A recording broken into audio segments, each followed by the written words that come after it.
Welcome to my channel Times of BEd classes. जैसे कि last video में हम लोग सीटेट का 2021 का पेपर सॉल्व कर रहे थे। उसमें हम लोगों ने सीडीपी के 15 क्वेश्चन सॉल्व किए थे और आगे के 15 क्वेश्चन आज हम सॉल्व करेंगे। बढ़ते हैं क्वेश्चन नंबर 16 की ओर। क्वेश्चन नंबर 16 क्या कह रहा है?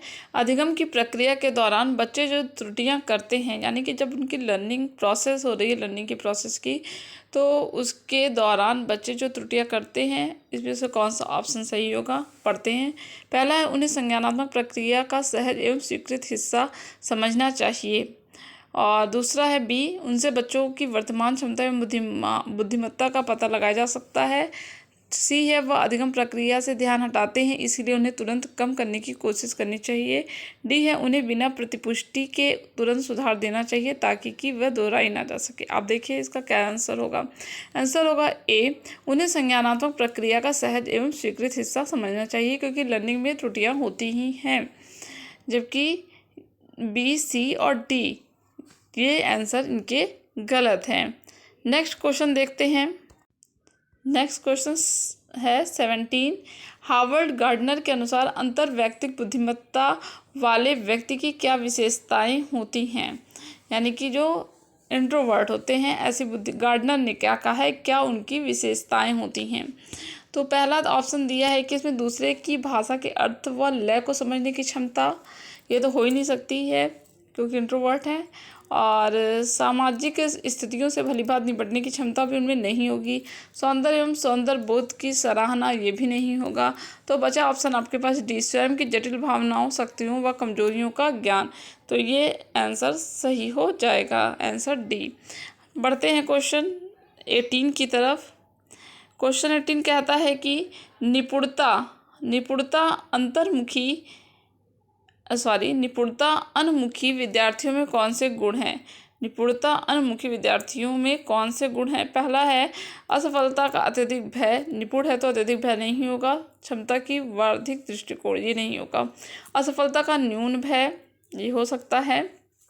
क्षमता का अटल दृष्टिकोण यदि वो अनुमुखी है तो नहीं होगा।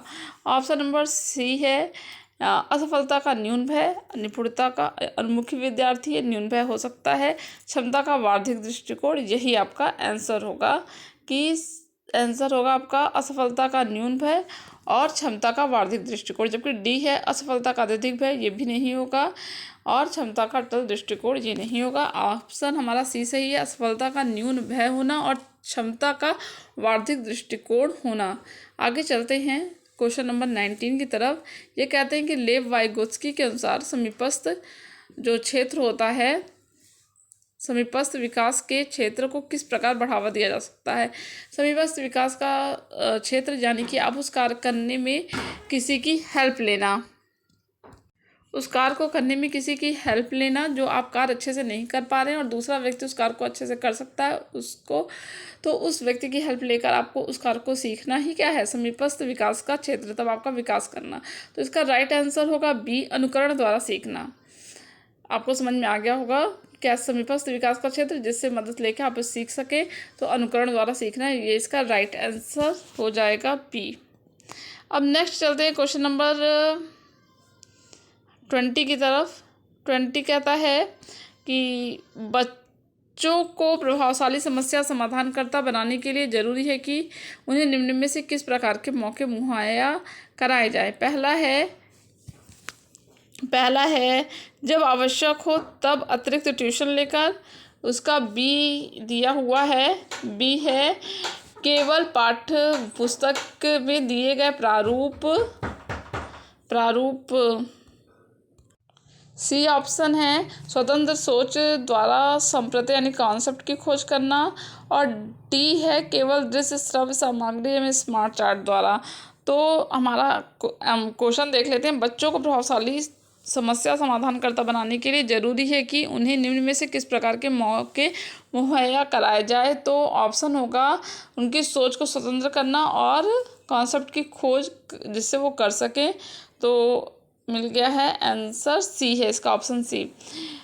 21 नंबर का क्वेश्चन कहता है कि एक सामान्य स्कूल में विशिष्ट अधिगम क्षमता अक्षमता, समझे, विशिष्ट अधिगम अक्षमता वाले विद्यार्थियों के संदर्भ में कौन सी रणनीति सुसाध्यक नहीं है। ठीक है, तो आप आंसर देख लीजिए।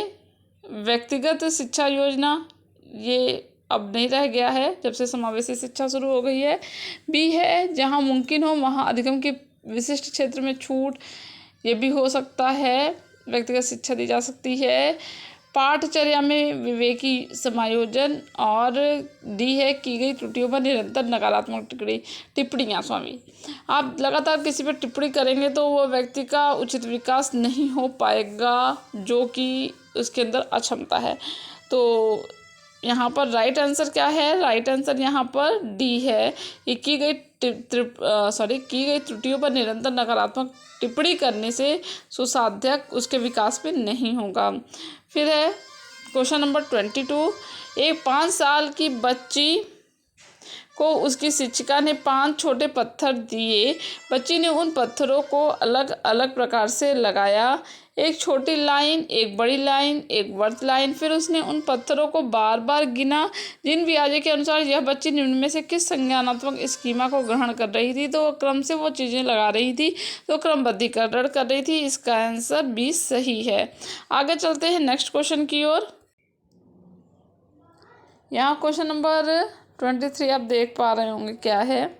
अर्थपूर्ण सीखने की प्रक्रिया किससे सुसाध्य होती है? अर्थपूर्ण, ठीक है, किसी चीज़ को अर्थपूर्ण सीखना किससे, मतलब सुसाध्य किससे प्राप्त होगी? तो विद्यार्थियों द्वारा शिक्षिका से प्राप्त ज्ञान द्वारा। बी है केवल विशेषज्ञों की राय दृष्टिकोण के आधार पर।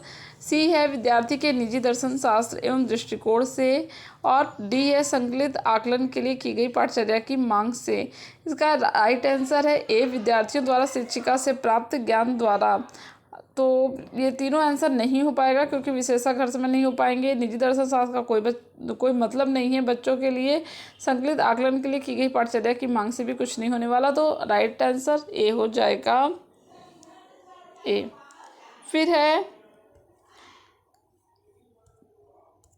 क्वेश्चन नंबर 24 हमारा है कि क्या है? लॉरेंस कोहलबर्ग द्वारा सुझाई पश्च परंपरागत, ठीक है, नैतिकता के अंतर्गत स्तर 5 की नैतिकता क्या अंकित करती है? जैसा कि आपको पता होगा स्तर 5 जो है, जो लास्ट का आएगा, वो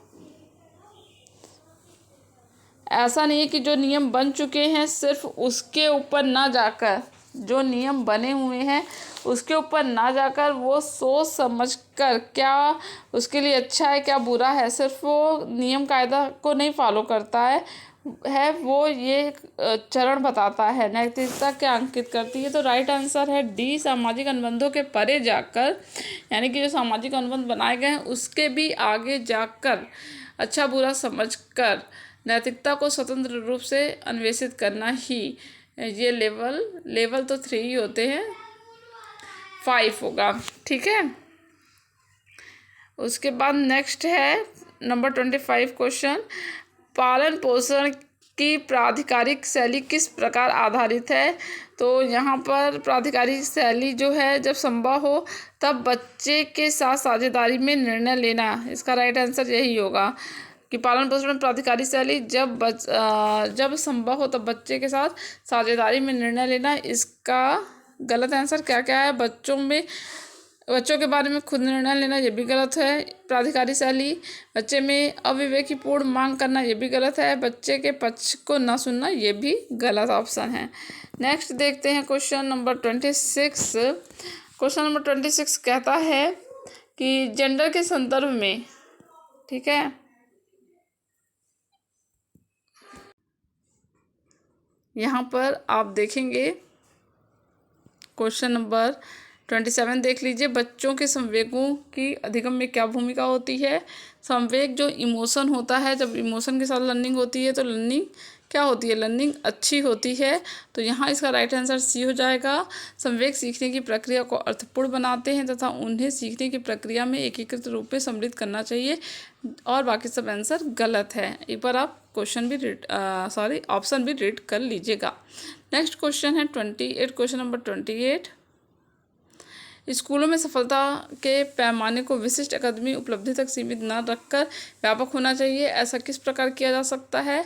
तो ऐसा सांवेगिक क्षमता का विकास करके किया जा सकता है। इसका आंसर सी राइट हो जाएगा। बाकी आप एक बार ऑप्शन को रीड कर लीजिएगा, गलत है बाकी सब, और option number C is right answer. Next question को हम लेते हैं। ये हमारे पास दो क्वेश्चन हैं, क्वेश्चन नंबर 29 और क्वेश्चन नंबर 30। 29 कहता है, सीखने में विविधता रखने वाले विद्यार्थियों की कक्षा में एक शिक्षक को क्या होनी चाहिए। जो सीखने में विविधता रखने वाले यानी कई तरीके से के सीखने वाले विद्यार्थी हैं, तो एक शिक्षक कैसे साथ में लेकर सबको पढ़ा सकता है। आंसर डी राइट है। सीखने में विविध गति रखने वाले विद्यार्थियों की भागीदारी के लिए सृजनात्मक तरीके खोजने चाहिए। ये इसका राइट आंसर है। और 2021 का लास्ट क्वेश्चन CDP का 30 नंबर का क्वेश्चन है, निम्न में से कौन सी प्रक्रिया प्रभावशाली समस्या समाधान में बाधक है। यानी कि जो प्रभावशाली तरीके से समस्या समाधान के लिए कौन बैरियर बन रहा है। पहला ऑप्शन दिया है प्रतिक्रिया अनम्यता, और बी है अन्वेषणात्मक रणनीति या समस्या समाधान की सामान्य रणनीतियों का प्रयोग करना जिससे कि समस्या समाधान किया जा सकता है। सही स्कीमा को क्रियाशील करना, इससे भी समस्या समाधान किया जा सकता है। ऑप्शन डी सही समस्या को पहचानना, इससे भी समस्या का समाधान किया जा सकता है। तो क्या बच गया हमारे पास, ऑप्शन ए प्रतिक्रिया अनम्यता, यही इसका राइट आंसर हो जाएगा। और ये रहा CDP के कुल 30 क्वेश्चन पार्ट नंबर 1 के वीडियो में और पार्ट नंबर 2 के वीडियो में मिलाकर। आपको ये सीरीज़ अच्छी लग रही है तो कमेंट बॉक्स में यस और नो लिखिएगा, और वीडियो को लाइक कीजिए, शेयर कीजिए। मिलते हैं जल्दी ही नेक्स्ट वीडियो में। Thank you.